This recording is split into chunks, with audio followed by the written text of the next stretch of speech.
আপনারা সবাই জানতেন যে আজকে আমাদের এখানে প্রধানমন্ত্রীর একটা ভার্চুয়াল ভিডিও কনফারেন্স চলছিল এবং তাতে 10টা রাজ্যের মুখ্যমন্ত্রীদের ডাকা হয়েছিল, প্লাস কিছু ডিএমদের ডাকা হয়েছিল বিভিন্ন রাজ্যের।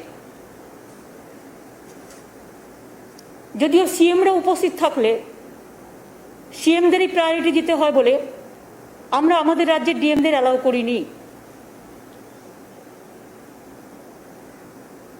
সেটা কথা নয়, কারণ আমি উপস্থিত ছিলাম, আমার চিফ সেক্রেটারি ছিল, আমার হোম সেক্রেটারি ছিল, আমার হেলথ সেক্রেটারি ছিল, সবাই ছিল।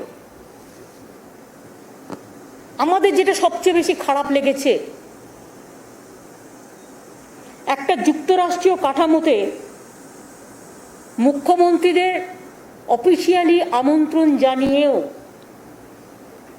তাদের কাউকে একটি কথা বলতে না দেওয়া, তাদের সাথে সৌজন্যতা বিনিময় করা। আজকে কোভিড সবচেয়ে বড় প্যান্ডামিক সিচুয়েশন, এই সিচুয়েশনে আমরা প্রত্যেকেই আমাদের রাজ্যের দাবি দাওয়া নিয়ে আমরা উপস্থিত ছিলাম এবং আপনারা হয়তো বিশ্বাস করবেন এইসব পেপার বক্স টক্স করে আমরা সমস্ত রেডি ছিলাম, বাট আমাদের কাউকে 1 সেকেন্ডের জন্য বলতে দেওয়া হয়নি। উনি ওনার পছন্দ মতো কিছু ডিএম, ওনার বিজেপি রাজ্যের ম্যাক্সিমাম এবং 4-5 জনকে দিয়ে বলিয়ে নিজে ভাষণ দিয়ে শেষ করে দিয়েছেন। কি যে ভাষণ দিলেন সেটাও বুঝলাম না। এই মিটিংটা ছিল প্রাইম মিনিস্টারের কোভিড নিয়ে মিটিং। কোভিড নিয়ে মিটিংটা এত casual, it was just a casual super flock meeting. We the chief ministers are feeling insulted and humiliated, and we are astonished to see that Prime Minister called a meeting and invited the chief ministers, and all the chief ministers were sitting just like puppet. Nobody is allowed to speak. Then how do we speak about the public demand? We never ask about the COVID vaccine. They never ask about the medicine position. They never ask about the oxygen position. They never ask about the remdesivir, the medicine, the urgent, what is not available in the market now. They didn't ask us for the black fungus, that new disease. এবং আমরা really লজ্জিত, আজকে আমাদের সরকারের 10 বছর পূর্ণ হচ্ছে। আমি আজকে শপথ নিয়ে বলছি, আমরা ভেবেছিলাম প্রধানমন্ত্রীর কাছে আমরা বলবো আমাদের ভ্যাকসিনটা দিন, যাতে সবাইকে ভ্যাকসিনটা দেওয়া যায়। উনি তার ভাষণে বলছেন করোনা নাকি কমে গেছে। যদি করোনা কমে গিয়ে থাকে তাহলে এত মৃত্যু হচ্ছে কি করে? যদি করোনা কমে গিয়ে থাকে, কখনো কমে কখনো বাড়ে, এই নেগলিজেন্স করার জন্যই করোনাটা বেড়েছিল। 6 মাস কোনো কিছু না করার জন্য করোনা বেড়ে গিয়েছিল। আপনারা দেখেছেন 8 ফেজ ইলেকশন করার জন্য বেঙ্গলে গ্রামে গ্রামে করোনা বাড়িয়েছে। প্রায় 5-6 লক্ষ সেন্ট্রাল পুলিশের ফোর্স এখনো পর্যন্ত 105টা ব্যাটালিয়ন পড়ে আছে এবং করোনাটা বাড়িয়ে দিয়ে চলে গেছে বাংলায় গ্রামে গ্রামে। তা সত্ত্বেও আমরা প্রায় 284টা হসপিটাল আমরা ট্রিটমেন্ট দিচ্ছি, প্লাস আরও অনেক হসপিটাল আছে যেখানে আমরা 234টা কোভিড হসপিটালের মধ্যে 184টা গভর্নমেন্ট হসপিটাল এবং 41 আমরা প্রাইভেট হসপিটালে ট্রিটমেন্ট দিচ্ছি। কিন্তু আমাদের খারাপ লাগলো যে প্রধানমন্ত্রী এত ইনসিকিউর ফিল করছেন নিজেকে যে একটা মুখ্যমন্ত্রী কথা শুনতে চাইলেন না। এত ভয় কিসের?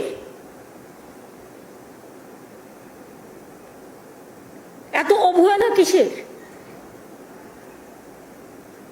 যদি তিনি কথা না শুনতেই চান মুখ্যমন্ত্রীদের, তাহলে ফেডারেল স্ট্রাকচারের মুখ্যমন্ত্রী, আমরা 3 কোটি ভ্যাকসিন দেওয়ার জন্য বলেছিলাম, দেয়নি, কমিয়ে দিচ্ছে, প্রতিদিন স্পিডটা কমিয়ে দিচ্ছে ভ্যাকসিন দেওয়ার। এ মাসে আমাদের 24 লক্ষ ভ্যাকসিন পাওয়ার কথা ছিল, 13 লক্ষ আমরা পাইনি। অক্সিজেন দিচ্ছে না, রেমডেসিভির যে ওষুধটা সবচেয়ে ইম্পর্টেন্ট করোনার জন্য, সে ওষুধটা মার্কেটে পাওয়া যাচ্ছে না, কে জবাব দেবে? প্রধানমন্ত্রী পালিয়ে গেলেন মুখ লুকিয়ে, জবাবটা কে দেবেন? সেন্ট্রাল গভর্নমেন্টের হাতে এগুলো সমস্তটা। না কেন্দ্র না রাজ্যকে কোনো রকম পয়সা দিয়ে হেল্প করছেন। এমনকি আমরা বারবার বলেছিলাম সারা ভারতবর্ষের 140 কোটি লোকের জন্য 30,000 কোটি টাকা স্যাংশন করলে ইউনিভার্সালি সকলে ভ্যাকসিনটা পেয়ে যায়, সেটাও দিলেন না। বড় বড় বিল্ডিং বানাচ্ছেন, স্ট্যাচু বানাচ্ছেন নিজেদের, এটা ওটা ভাঙছে, এটা ওটা করছে, সেসবগুলো করে যাচ্ছেন। আর আজকে মানুষ মরে যাচ্ছে, 18 বছরের ছেলেরা মেয়েরা মরে যাচ্ছে। আজকে যত মৃত্যুর সংখ্যা দেখছেন, এবারে কিন্তু সংখ্যাটা 30-35 বছর থেকে 55-60 বছরের মধ্যে বেশি। কই আমাদের জিজ্ঞেস করার সুযোগ দেওয়া হলো না? নদীতে মৃতদেহ ভাসিয়ে দেওয়া হলো। নমামি গঙ্গা আজকে মৃত্যুপুরী গঙ্গায় পরিণত হয়েছে। মানুষ গঙ্গার জলে পা দিতে ভয় পাচ্ছে। সারা দেশটাকে আজকে পুরো দূষণময় করে দিয়েছে, বিষাক্ত করে দিয়েছে, পরিবেশটাকে বিষাক্ত করে দিয়েছে। আর বলছে করোনা কমে যাচ্ছে। আবার কবে বলবে আবার একটু ঘন্টা বাজিয়ে দিন, তাহলে করোনা কমে যাবে। কোনো পার্মানেন্ট সলিউশন নেই, কোনো অ্যাকশন নেই। আমরা ভেবেছিলাম যে আমরা বাংলার কথা বলবো এবং আমাদের একটা প্ল্যান ছিল, টিকায় আমরা প্রথম, আমরা সবচেয়ে ভালো টিকা সিস্টেমটা কাজ করি। আমরা ভেবেছিলাম ভ্যাকসিনটা পাবো এবং দরকার হলে পয়সা দিয়ে কিনবো, কিন্তু সেই ভ্যাকসিনটা দিয়ে আমরা যেটা করব সেটা হচ্ছে আমরা বাংলার সব মানুষকে ভ্যাকসিনাইজেশনটা করে দেবো। কিন্তু প্রধানমন্ত্রী সেই সুযোগটা আমাদের দিলেন না। ইলেকশনের আগে বলেছিলেন, বিহার ইলেকশনের আগে যেমন বলেছিলেন বিনা পয়সায় ভ্যাকসিন দেবেন, বেঙ্গলও ইলেকশনের আগে বলেছিলেন বিনা পয়সায় ভ্যাকসিন দেবেন। এখন ভ্যাকসিন দেওয়া তো দূরের কথা, নিজের মুখ লুকিয়ে পালাচ্ছে। মিটিংয়ে ডেকেও একটা কথা বলতে দিচ্ছে না। তার মানে টোটাল ফেডারেল স্ট্রাকচারটাকে বুলডোজ করার, ডিমোলাইজ করবার এবং টোটাল ফ্র্যাকচার মানে ফেডারেল স্ট্রাকচারটাকে একেবারে দম্ভ দিয়ে ঘুরিয়ে দেবার, একেবারে শুম্ভ নিশুম্ভর মতো ঔদ্ধত্য, অহংকার, দানবিকতায় ঘেরা একটা দেশ চলছে, যে দেশের আমরা অধিবাসী, আমরা গর্ব করি আমাদের দেশ নিয়ে। কোনো ভ্যাকসিন প্রকিউরমেন্ট করা হচ্ছে না। এবং দেখুন আমাদের এখানে যেটুকু গ্রামে গ্রামে বেড়েছে বিকজ অফ এই ফেজ ইলেকশনের জন্য। বারবার বলেছিলাম একবারে করে দেওয়া হোক, অন্তত 4টি ইলেকশনও একসাথে করে দেওয়া যেতে পারতো, করেনি। গায়ের জোরে কথা শোনেনি। কি চলছে সবই তো দেখতে পাচ্ছেন। পোস্টপোন ভায়োলেন্সের নাম করে সেন্ট্রাল টিম পাঠিয়ে দিচ্ছে। আর কই সেন্ট্রাল টিম পাঠিয়েছে উত্তরপ্রদেশে, যখন ডেড বডিগুলো ভাসিয়ে দিয়েছে, সারা দেশের গঙ্গা দূষণ করে দিয়েছে। আজকে কই সেন্ট্রাল টিম পাঠাচ্ছে দেখতে কোথায় ভ্যাকসিন আছে আর ভ্যাকসিন নেই, কোথায় অক্সিজেন আমাদের যেগুলো তৈরি করার কথা অক্সিজেন সেন্টার, সেগুলো করতে দেওয়া হচ্ছে না, ঝুলিয়ে দেওয়া হচ্ছে, ডিলে করে দেওয়া হচ্ছে। সুতরাং আমি মনে করি country is facing very critical, passing through a very critical juncture where Prime Minister is very casual. And today the meeting is been proved that it is a super flop, a casual meeting. He wanted to get the publicity through some media, and that's why whatever he thinks, he expressed his opinion, but he didn't allow the other chief ministers of the state. There are so many chief ministers' name was enlisted, Bengal to Maharashtra to Kerala to so many, but nobody was allowed to speak what they think. Are we the bonded labor or are we the puppet? Only what his master voice, their matter, and opposition is no matter. They have demolished the federal structure. They have forgotten the constitutional provisions. They have violated the COVID norms. They didn't allow us to speak how to control the COVID pandemic. The medicines are not available. The oxygens are not available. The remdesivir, this medicine is not available. The other thing is not available. And vaccine also, I do not know how long. If we accept his formula, then it may take 10 years to give vaccine to all. Then so many persons will die. Even you have seen so many young generations. We have to give vaccine to them. I have written a letter to Prime Minister so many times that please provide us vaccine. We want to give from 18 years. 18 years plus 45 years plus 60 years, all we want to give universal vaccine. Even if you give us the procurement for vaccine, then we may pay also. Because Bengal, we have already purchased 60 crores rupees the vaccine we advance for private purchasing. But sometimes it is not available. So where will get? We have our good infrastructure. Our doctor sisters also, they are working. They are working in a very good manner. That's why the present situation, I can tell you, Bengal, that though the vaccine speed is very low, they are not giving us the vaccine.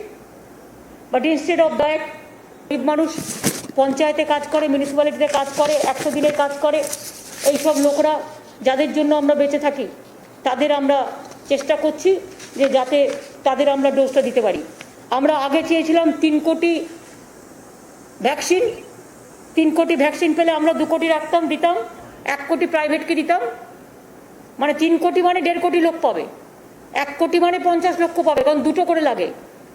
এখন আমরা 8.6 crore dose চাইছি যাতে আমরা সবাইকে দিতে পারি।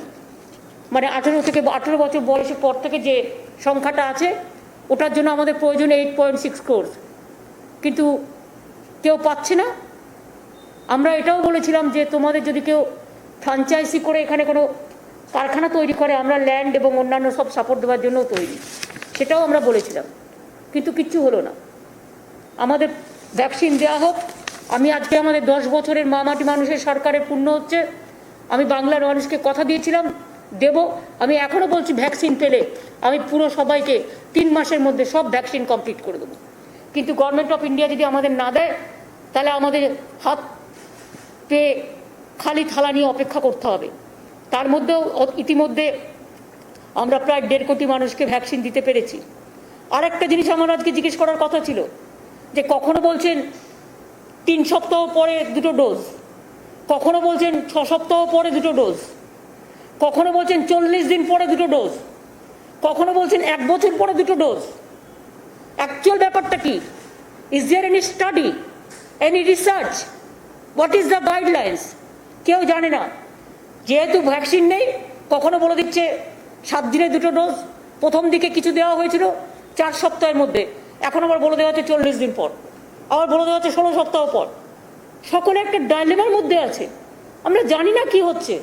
তার মধ্যে আবার একটা ব্ল্যাক ফাঙ্গাস এসছে, সেটা সুরাট থেকে এসছে গুজরাটে, এবং সেটা রাজস্থান প্যান্ডামিক অলরেডি ডিক্লেয়ার করেছে, এবং আমাদের এখানেও 4টে কেস আমরা পেয়েছি এরকম। সুতরাং এগুলো নিয়ে তো কথা বলার দরকার। সেই ওষুধগুলো পাওয়া যাচ্ছে না। আমি যে ব্ল্যাক ফাঙ্গাস হলে যে ওষুধগুলো দেবো লোককে, সেই ওষুধগুলো পর্যন্ত দিচ্ছে না। এই ওষুধগুলো কেন্দ্রীয় সরকারের ভান্ডারে থাকে এবং এটা তাদের কাছে প্রকিউরমেন্ট করার পলিসি। তো মহা মুশকিল। আমরা রাজ্য চালাচ্ছি, আর রাজা, যিনি দিল্লির রাজা হয়ে বসে আছেন, সম্রাট হয়ে বসে আছেন, সেই শাহেনশাহ মানুষের দিকে তাকাচ্ছেনই না। তিনি বলে দিচ্ছেন সব ঠিক আছে, সব ঠিক আছে, সব ঠিক হ্যায়, সবকা সাথ চলেগা। আগে বলতো সবকা বিকাশ সবকা সাথ, আর এখন বলছে সব ঠিক হ্যায়, করোনা ঠিক হ্যায়। মানুষের মৃত্যুর ছবল একদিকে, আর একদিকে এদের ঔদ্ধত্য, অহংকার, টোটালটাই নেগলিজেন্সের ওপরে চলছে। এবং এইভাবে কতদিন চলবে আমি জানি না। But we are really sorry, we are shocked, we are astonished. And আমাদের এখানে অক্সিজেন 450 মেট্রিক টন দেওয়া হচ্ছে, আমাদের দরকার 700 মেট্রিক টন। আমাদেরটা কেড়ে নিয়ে গিয়ে অন্য রাজ্যে দিয়ে দেওয়া হচ্ছে, সেটাও বলতে পারলাম না। আমার এখানে আমি বলতে চেয়েছিলাম সারা ভারতবর্ষে 30,000 কোটি টাকা দিলে ইউনিভার্সাল 140 কোটি লোকের পেয়ে যেত। 18 বছর থেকে 18+, 45+, 60, তাহলে প্রবলেমটা অনেকটা সলভ হতো। ভ্যাকসিনটা দিলে আবার যে করোনা হয় না তা ঠিক নয়, কিন্তু যেটা আমরা শুনছি যে ওয়েটটা একটু কম হয়, অনেকে বেঁচে যেতে পারে, 90% পিপুল বেঁচে যেতে পারে। তা সেটা আমরা কেন করছি না? সেটা না করে আজকে সবাইকে মৃত্যুর দিকে আমরা ঠেলে দিচ্ছি। আপনারা তো কলকাতাও দেখছেন, কলকাতার মেয়র যে সারাদিন কাজ করে বেড়ায়, আমি কোর্টে সাব জুডিস বলে আমি কিছু বলবো না, বাট এটা আমি নিশ্চয়ই বলবো যে ও সারাক্ষণ কাজ করে বেড়ায় এবং সারাক্ষণ ফিল্ডে থেকে কাজ করে বেড়ায়। কিন্তু আজ 4 দিন ধরে কলকাতা ভ্যাকসিনেশনের কাজ, ক্লিনলিনেসের কাজ আমরা অন্যভাবে করছি, কিন্তু একজনের বিকল্প তো আরেকজন হয় না। এই প্যান্ডামিকের টাইমে ভ্যান্ডেটা পলিটিক্স করবার টাইম আছে ওদের, ভ্যান্ডেটা রাজনীতি করবার টাইম আছে ওদের, এবং সেক্ষেত্রে প্যান্ডামিক নিয়ে রাজ্যকে ডেকেও রাজ্যকে বলতে দেওয়া হয় না। তার মানে ওরা কোথায় নিয়ে যাচ্ছে কেন্দ্র রাজ্যের সংঘাতকে, ফেডারেল স্ট্রাকচারটাকে, যুক্তরাষ্ট্রীয় কাঠামোয় এটা মানায় না। এটা আজকে রাজ্যগুলোর অসম্মান হয়েছে, রাজ্যগুলোর অপমান হয়েছে। এবং ওষুধের দামও আপনারা জানেন, ফ্লিপ ফ্লপ পলিসি চলছে, কোনটা 150 তো কাউকে দিচ্ছে 400, তো কাউকে দিচ্ছে 600, কোনো প্রকিউরমেন্ট পলিসি নেই, কোনো ক্লারিফিকেশন, কোনো ভ্যাকসিন মেশিন ম্যানুফ্যাকচারিং পলিসি নেই, ইভেন জিএসটি নিচ্ছে। ধরুন অক্সিজেন অনেকে বিনা পয়সায় দিতে চায় কর্পোরেট হাউস থেকে, অনেক মানুষ কাজ করতে। প্রণব মুখোপাধ্যায় যেদিনকে নমিনেশন জমা দেয়, আপনি প্রথমবার বলেছিলেন যে খ্রিস্টান লড়াই হবে, আপনি বার্তা দিয়েছিলেন প্রথমবার। 2024 সালে একটা সময় কি আসছে যে বিজেপির বিরুদ্ধে অবিজেপি একটা মঞ্চ তৈরি করে ওয়ারিস্টন লড়াই করার সময় কি হচ্ছে? আপনি কি মনে করেন? দেখুন, আমি এখন কোভিড নিয়ে লড়তে চাই, আমার ফার্স্ট প্রায়োরিটি এখন হচ্ছে কোভিড নিয়ে লড়াই করা। আর সারা ভারতবর্ষে আমি মনে করি বিজেপির বিরুদ্ধে একটা টিম তৈরি হওয়া দরকার, যারা বিজেপির একনায়কতন্ত্রের বিরুদ্ধে সোচ্চার হবে এবং যারা ডিক্টেটরশিপ নয়, ডিক্টেটরশিপ ভার্সেস ডেমোক্রেসির লড়াই হবে। আমরা ডেমোক্রেসির পক্ষে, সেটা যারা যারা স্ট্যান্ড নেবে তারা স্ট্যান্ড নেবে, তারা যখন স্ট্যান্ড নেবে, কথা বলতে চাইবে কথা বলবো, ব্যাস এবার ছেড়ে দিই। Thank you.